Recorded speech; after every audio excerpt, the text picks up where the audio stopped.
Hello बच्चों, let's read this question. The question says let a is equal to 1 comma 2 comma 3 and consider the relation r is equal to 1 comma 1 2 comma 2 3 comma 3 1 comma 2 2 comma 3 1 comma 3. Then r is option A reflexive but not symmetric, option B reflexive but not transitive, option C symmetric and transitive, option D neither symmetric nor transitive. तो यहाँ पर मैं की concept लिख लेती हूँ. क्या है हमारा इस क्वेश्चन का की कॉन्सेप्ट कि अगर हमारे पास आर एक रिलेशन है जो कि रिफ्लेक्सिव है ऑन सेट ए और x हमारे सेट ए के एलिमेंट्स को रिप्रेजेंट कर रहा है, तो x कॉमा x जो है वो बिलोंग करेगा किसको, r को बिलोंग करेगा for all values of x, values of x की सारी वैल्यूज जो कि इस सेट में प्रेजेंट है उनके लिए. अच्छा, अगर r हमारा क्या हो जाए, सिमेट्रिक हो जाए, तब क्या होता है कि if x comma y belong कर रहे हैं सेट ए आर को, रिलेशन आर को, देन y कॉमा एक्स को भी बिलोंग करना होगा रिलेशन r को. ठीक है, अगर r हमारा इस एंटी सिमेट्रिक हो जाए,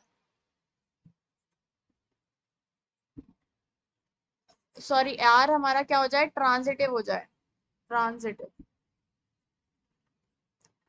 जब r हमारा ट्रांजिटिव हो तब क्या होता है कि if x comma y belong कर रहे हैं रिलेशन r को एंड y कॉमा z भी हमारा r रिलेशन को बिलोंग कर रहा है, देन x कॉमा जेड भी हमारा क्या करेगा, r रिलेशन को ही बिलोंग करेगा. अब मेरे पास यहाँ पर क्या है कि सेट a है 1 कॉमा 2 कॉमा 3 और रिलेशन जो है r is equals to 1 comma 1 2 comma 2 3 comma 3 1 comma 2 2 comma 3 1 comma 3. ये है. अब यहाँ से अगर हम देखें तो यहाँ से मेरे पास क्या बन रहा है कि रिफ्लेक्सिव अगर हम देखें तो रिफ्लेक्सिव के लिए इन इन तीनों वैल्यूज के लिए क्या होना चाहिए, x कॉमा एक्स आर को बिलोंग करना चाहिए. तो 1 कॉमा 1 भी कर रहा है, 2 कॉमा 2 भी कर रहा है, 3 कॉमा 3 भी कर रहा है, तो r तो हमारा रिफ्लेक्सिव हो गया.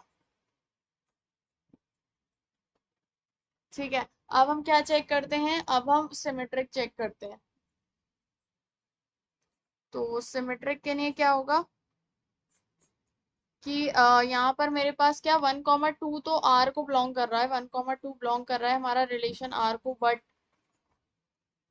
2 कॉमा 1 नहीं कर रहा, 2 कॉमा 1 नहीं कर रहा है रिलेशन r को, सो r is not symmetric, is not symmetric. ठीक है, अब ट्रांजिटिव हम देखते हैं. ट्रांजिटिव के लिए क्या है कि r रिलेशन लिख लेते हैं पहले हम, 1 कॉमा 1 2 कॉमा 2 3 कॉमा 3 और 1 कॉमा 2 2 कॉमा 3 1 कॉमा 3. तो यहाँ से अगर मैं देखूँ तो मेरे पास क्या होगा ट्रांजिटिव के लिए, देखो यहाँ पर पहले हम ले लेते हैं 1 कॉमा 1 बिलोंग कर रहा है रिलेशन r को और 1 कॉमा 2 भी रिलेशन r को बिलोंग कर रहा है. देन हमारे पास क्या कंडीशन होनी चाहिए, इसका फर्स्ट और इसका लास्ट वाला. तो 1 कॉमा 2 भी हमारा r को बिलोंग कर रहा है, तो ये तो कंडीशन सेटिस्फाई कर रही है. अच्छा, दूसरा अगर हम देखें तो 2 कॉमा 2 भी बिलोंग कर रहा है रिलेशन r को और 2 कॉमा 3 भी क्या कर रहा है, रिलेशन r को बिलोंग कर रहा है. अब इसका फर्स्ट और इसका लास्ट हम देखेंगे, देन 2 कॉमा 3 को बिलोंग करना चाहिए r को, तो वो भी कर रहा है. अब हम क्या देख सकते हैं यहाँ पर कि 1 कॉमा 1 हमारा रिलेशन r को बिलोंग कर रहा है और 1 कॉमा 3 भी रिलेशन r को बिलोंग कर रहा है, तो 1 कॉमा 3 भी करना चाहिए, 1 कॉमा 3 भी रिलेशन r को ही बिलोंग कर रहा है. और क्या हो सकता है यहाँ पर 2 कॉमा 3 देखते हैं. अब 2 कॉमा 3 हमारा रिलेशन r को बिलोंग कर रहा है एंड 3 कॉमा 3 भी रिलेशन r को बिलोंग कर रहा है, देन 2 कॉमा 3 भी रिलेशन r को ही बिलोंग करना चाहिए जो कि कर रहा है.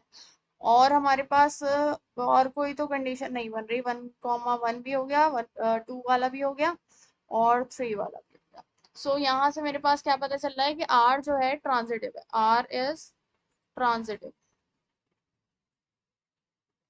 तो r यहाँ पे ट्रांजिटिव है और सिमेट्रिक नहीं है और रिफ्लेक्सिव है. और यहाँ पर ऑप्शन में reflexive but not symmetric, reflexive but not transitive, symmetric and transitive, neither symmetric not transitive. तो इसके हिसाब से हम देखें तो ट्रांजिटिव, अगर हम यहाँ पर इसको इधर देखेंगे तो सिमेट्रिक एंड ट्रांजिटिव तो है ही नहीं, ऑप्शन सी तो है ही नहीं।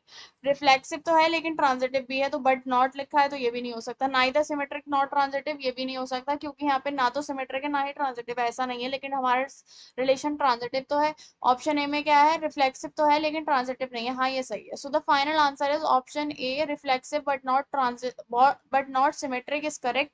Hope you understood it well. Best of luck. Thank you.